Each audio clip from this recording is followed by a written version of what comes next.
ଏହି 21 ପ୍ରକାରର ସ୍ତ୍ରୀ ମାନେ ଲକ୍ଷରେ ଗୋଟିଏ ହୋଇଥାନ୍ତି। ସାଙ୍ଗମାନେ, ଆଜି ମୁଁ ଆପଣଙ୍କୁ ସାମୁଦ୍ରିକ ଶାସ୍ତ୍ର ଅନୁସାରେ ସୌଭାଗ୍ୟଶାଳୀ ସ୍ତ୍ରୀମାନଙ୍କର ଶରୀରରେ ଥିବା ଲକ୍ଷଣ ଆଧାରରେ ତାଙ୍କର ଭବିଷ୍ୟତ ଏବଂ ବ୍ୟକ୍ତିତ୍ୱ ବିଷୟରେ ଜଣାଇବାକୁ ଯାଉଛି।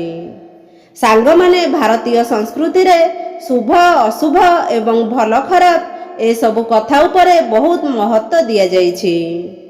ଆମର ଜ୍ୟୋତିଷ ଶାସ୍ତ୍ର ହେଉଛି ବିରାଟ ବଡ଼ ସମୁଦ୍ର ଭଳି, ଯେଉଁଥିରେ ପ୍ରତ୍ୟେକ ଜିନିଷ ପଛରେ ଥିବା ଅର୍ଥକୁ ବିସ୍ତୃତ ଭାବରେ ବର୍ଣ୍ଣନା କରାଯାଇଛି। ଆମର ଆଖପାଖରେ ଯେତେ ସବୁ ଘଟଣା ଘଟିଥାଏ, ତାହାର ସମ୍ବନ୍ଧ ଆମର ନିକଟ ଭବିଷ୍ୟତ ସହିତ ନିଶ୍ଚିତ ଭାବରେ ଯୋଡ଼ି ହୋଇ ରହିଥାଏ। ଆମ ଶରୀରରେ ଥିବା କିଛି ଚିହ୍ନ ବା କଳାଜାଇ କିମ୍ବା ଆମ ଶରୀରର ଗଠନରେ ବି କିଛି ନା କିଛି ଅର୍ଥ ଲୁଚିକି ରହିଥାଏ। ଭଗବାନ ପ୍ରତ୍ୟେକ ମନୁଷ୍ୟର ଶରୀର ଗଠନକୁ ଅଲଗା ଅଲଗା ଭାବରେ ତିଆରି କରିଛନ୍ତି। ଯେମିତିକି ରଙ୍ଗ, ରୂପ, ସ୍ୱଭାବ, ବିଚାରଶୈଳୀ, ପରିସ୍ଥିତି ଆଦି ସବୁ ଜଣେ ଅନ୍ୟ ଜଣଙ୍କ ଠାରୁ ଭିନ୍ନ ହୋଇଥାଏ। ସମୁଦ୍ର ଶାସ୍ତ୍ର ଆମର ବୈଦିକ ସଂସ୍କୃତିର ଏକ ପ୍ରମୁଖ ଅଂଶ ଅଟେ ଏବଂ ଯେଉଁଥିରେ ଆମ ଶରୀର ଉପରେ ନିର୍ମିତ ଏହି ସବୁ ଚିହ୍ନ ଏବଂ ଶରୀରର ବିଭିନ୍ନ ଅଙ୍ଗ ଗଠନର ଅଧ୍ୟୟନ କରି ମନୁଷ୍ୟର ଭବିଷ୍ୟତ ଏବଂ ବର୍ତ୍ତମାନ ବିଷୟରେ କୁହାଯାଇଥାଏ। ଆସନ୍ତୁ ଆଜିର ଏହି ଭିଡ଼ିଓ ମାଧ୍ୟମରେ ଜାଣିବା ସୌଭାଗ୍ୟଶାଳୀ ସ୍ତ୍ରୀମାନଙ୍କ ଶରୀରରେ ଥିବା କିଛି ଏମିତି ମୂଲ୍ୟବାନ ଚିହ୍ନ ଏବଂ ଅଙ୍ଗର ଗଠନ ବିଷୟରେ ଯାହାର ସିଧା ପ୍ରଭାବ ତାଙ୍କର ଜୀବନ ଉପରେ ପଡ଼ିଥାଏ। ନମ୍ବର 1, ଯେଉଁ କନ୍ୟାମାନଙ୍କର ମୁହଁ ତାଙ୍କର ବାପାଙ୍କ ମୁହଁ ସହିତ ମିଶୁଥାଏ, ସେମିତି ସ୍ତ୍ରୀ ବହୁତ ସୌଭାଗ୍ୟଶାଳୀ ହୋଇଥାନ୍ତି। ନମ୍ବର 2, ଯେଉଁ ସ୍ତ୍ରୀମାନଙ୍କର ନାଭି ବଡ଼ ଏବଂ ଗଭୀର ହୋଇଥାଏ, ସେହି ସ୍ତ୍ରୀଙ୍କୁ ଶୁଭ ମନାଯାଇଥାଏ। ଯେଉଁ ସ୍ତ୍ରୀର ନାଭି ବଡ଼ ଏବଂ ଗଭୀର ହେବା ସହିତ ଡାହାଣ ପଟକୁ ମୋଡ଼ି ହୋଇ ରହିଥାଏ, ଏମିତି ସ୍ତ୍ରୀ ଧନ, ସୁଖ ଏବଂ ସନ୍ତାନ ସନ୍ତତିରେ ସମ୍ପନ୍ନ ହୋଇଥାନ୍ତି ଏବଂ ସୁଖ ସମୃଦ୍ଧି ତାଙ୍କର ପାଦସ୍ପର୍ଶ କରିଥାଏ। ନମ୍ବର 3, ଯେଉଁ କନ୍ୟାଙ୍କର ଜଙ୍ଘ ହୃଷ୍ଟପୃଷ୍ଟ ଏବଂ ମାଂସଳ ହୋଇଥାଏ, ସେମାନେ ବହୁତ ସୌଭାଗ୍ୟଶାଳୀ ହୋଇଥାନ୍ତି। ଏହି କାରଣରୁ ତାଙ୍କର ସ୍ୱାମୀଙ୍କୁ ଘର ଏବଂ ଗାଡ଼ି ଆଦିର ସୁଖ ବହୁତ ଭଲ ଭାବରେ ପ୍ରାପ୍ତି ହୋଇଥାଏ। ନମ୍ବର 4, ଯେଉଁ ସ୍ତ୍ରୀର ଶରୀର ଆଗପଟ ହାତୀ ପରି ଉଠି ରହିଥାଏ, ସେ ସ୍ତ୍ରୀମାନେ ବହୁତ ସୌଭାଗ୍ୟଶାଳୀ ହୋଇଥାନ୍ତି। ସେ ତାଙ୍କ ସ୍ୱାମୀଙ୍କ ପାଇଁ ବହୁତ ଭାଗ୍ୟଶାଳୀ ହୋଇଥାନ୍ତି। ନମ୍ବର 5, ଯେଉଁ ନାରୀମାନଙ୍କର ନାଭିର ଆଖପାଖରେ କଳାଜାଇ ହୋଇଥାଏ, ସେ ସ୍ତ୍ରୀ ତାଙ୍କର ପରିବାର ପାଇଁ ବହୁତ ଭାଗ୍ୟଶାଳୀ ହୋଇଥାନ୍ତି। ନମ୍ବର 6, ଯଦି ଆପଣ କନ୍ୟା ଦେଖିବାକୁ ଯାଉଛନ୍ତି, ତାହେଲେ ଏହି କଥା ଉପରେ ବିଶେଷ ଧ୍ୟାନ ରଖିବା ଉଚିତ କି କନ୍ୟାର ପାଦର କାଣି ଆଙ୍ଗୁଠି ଭୂମିକୁ ଯଦି ସ୍ପର୍ଶ କରୁଥାଏ, ଏହି ସ୍ତ୍ରୀଙ୍କୁ ଅତ୍ୟନ୍ତ ଶୁଭ ମନାଯାଇଥାଏ। ନମ୍ବର 7, ଯେଉଁ ସ୍ତ୍ରୀମାନଙ୍କର ଦାନ୍ତ ଲମ୍ବା ହୋଇଥାଏ, ସେମାନଙ୍କୁ କେବେ ବି ଧନର ଅଭାବକୁ ସାମ୍ନା କରିବାକୁ ପଡ଼ିନଥାଏ। ନମ୍ବର 8, ଯେଉଁ କନ୍ୟାମାନଙ୍କ ପାଦରେ ଶଙ୍ଖ, ପଦ୍ମ ଏବଂ ଚକ୍ର ଚିହ୍ନ ରହିଥାଏ, ସେମାନେ ବହୁତ ସୌଭାଗ୍ୟଶାଳୀ ହୋଇଥାନ୍ତି। ଏମିତି ସ୍ତ୍ରୀମାନେ ଜୀବନରେ ବହୁତ ଆଗକୁ ବଢ଼ିଥାନ୍ତି। ନମ୍ବର 9, ଯେଉଁ ମହିଳାମାନଙ୍କର କେଶ ଲମ୍ବା ହୋଇଥାଏ, ସେମାନଙ୍କୁ ବହୁତ ଭାଗ୍ୟଶାଳୀ ମନାଯାଇଥାଏ। ଏହି ସ୍ତ୍ରୀମାନଙ୍କୁ ନିଜ ଭାଗ୍ୟ ବଳରେ ସବୁ ସୁଖ ଆନନ୍ଦ ମିଳିଥାଏ।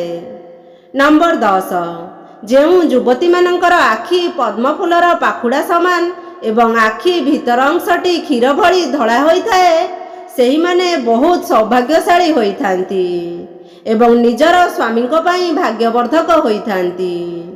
ନମ୍ବର 11, ଯେଉଁ ସ୍ତ୍ରୀମାନଙ୍କର ଲଲାଟ ସମତଳ ଏବଂ ସିନ୍ଦୁର ଲଗାଇବାର ସ୍ଥାନ ଉନ୍ନତ ହୋଇଥାଏ, ସେମିତି ସ୍ତ୍ରୀ ବହୁତ ସୌଭାଗ୍ୟଶାଳୀ ହୋଇଥାନ୍ତି ଏବଂ ତାଙ୍କର ସ୍ୱାମୀଙ୍କର ଆୟୁଷ ବହୁତ ଲମ୍ବା ହୋଇଥାଏ। ନମ୍ବର 12, ଯଦି ଝିଅମାନଙ୍କର କେଶ ଘନ କଳା ଏବଂ କୁଣ୍ଡ ପରି ମୋଡ଼ି ହୋଇ ରହିଥାଏ, ସେମାନେ ବହୁତ ଭାଗ୍ୟଶାଳୀ ହୋଇଥାନ୍ତି।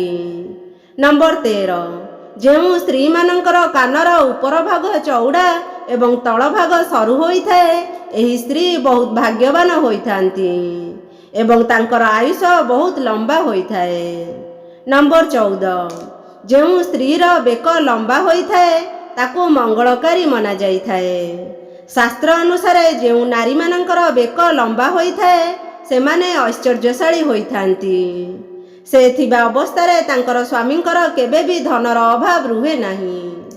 ନମ୍ବର 15 ଯେଉଁ ସ୍ତ୍ରୀମାନଙ୍କର ପାଦର ଗୋଇଠି ଗୋଲାକାର ଏବଂ କୋମଳ ହୋଇଥାଏ ସେହି ସ୍ତ୍ରୀମାନେ ସାରା ଜୀବନ ସୁଖ ସୁବିଧା ଭୋଗ କରିଥାନ୍ତି। ତାଙ୍କର ଏହି ଗୁଣ କାରଣରୁ ପରିବାରର ସମସ୍ତଙ୍କୁ ଲାଭ ହୋଇଥାଏ।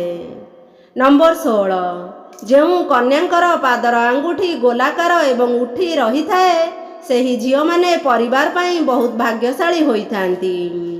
ନମ୍ବର 17 ଯେଉଁ ସ୍ତ୍ରୀମାନଙ୍କର ପାଦର ଗୋଇଠି ସର୍ପାକାର ଏବଂ ପାଦରେ ତ୍ରିକୋଣ ଚିହ୍ନ ରହିଥାଏ ସେମିତି ସ୍ତ୍ରୀ ବହୁତ ଭାଗ୍ୟବତୀ ହୋଇଥାନ୍ତି। ପାଦରେ ତ୍ରିକୋଣ ଚିହ୍ନର ଅର୍ଥ ବହୁତ ଚାଲାକ ହୋଇଥାଏ, ଯିଏ ନିଜର ବୁଦ୍ଧି ଏବଂ ବିବେକ ଦ୍ୱାରା ନିଜର ଘର ପରିବାରକୁ ଖୁସିରେ ରଖିଥାଏ।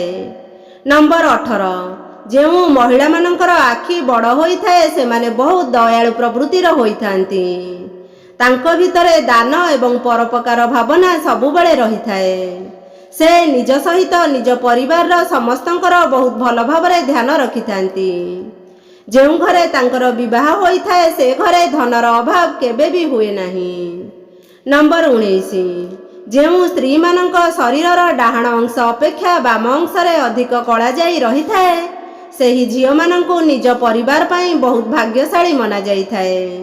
ସେ ନିଜର ଶାଶୁଘର ପାଇଁ ବହୁତ ଭାଗ୍ୟଶାଳୀ ହୋଇଥାନ୍ତି ଏବଂ ତାଙ୍କ ପରିବାରରେ କେବେ ବି ସୁଖ ସୁବିଧାର କମ୍ ହୁଏ ନାହିଁ।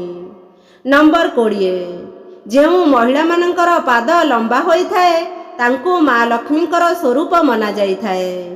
ତାଙ୍କର ବିବାହ ଯେଉଁ ଘରେ ହୋଇଥାଏ ସେଠି କେବେ ଧନର ଅଭାବ ରହେ ନାହିଁ। ନମ୍ବର 21 ମହିଳାମାନଙ୍କର ମଥାର ମଝି ଅଂଶରେ କଳାଯାଇ ରହିଲେ ତାଙ୍କର ବିବାହ ଅତ୍ୟନ୍ତ ଧନୀ ଏବଂ ସମ୍ପନ୍ନ ବ୍ୟକ୍ତିଙ୍କ ସହିତ ହୋଇଥାଏ। ଆଜିର ଭିଡ଼ିଓଟି ଯଦି ଆପଣମାନଙ୍କୁ ଭଲ ଲାଗିବ ମୋତେ କମେଣ୍ଟ ମାଧ୍ୟମରେ ନିଶ୍ଚିତ ଜଣାଇବେ। ଭିଡ଼ିଓଟିକୁ ଲାଇକ୍ କରିବେ, ଚ୍ୟାନେଲକୁ ସବସ୍କ୍ରାଇବ୍ କରିବେ, ପାଖରେ ଥିବା ବେଲ୍ ଆଇକନ୍ଟିକୁ ନିଶ୍ଚିତ ଭାବରେ ଦବାଇ ଦେବେ, ଯାହାଦ୍ୱାରା ନୂତନ ଭିଡ଼ିଓ ଆସିଲେ ଆପଣଙ୍କ ପାଖରେ ସର୍ବପ୍ରଥମେ ପହଞ୍ଚି ପାରିବ। ଜୟ ଜଗନ୍ନାଥ।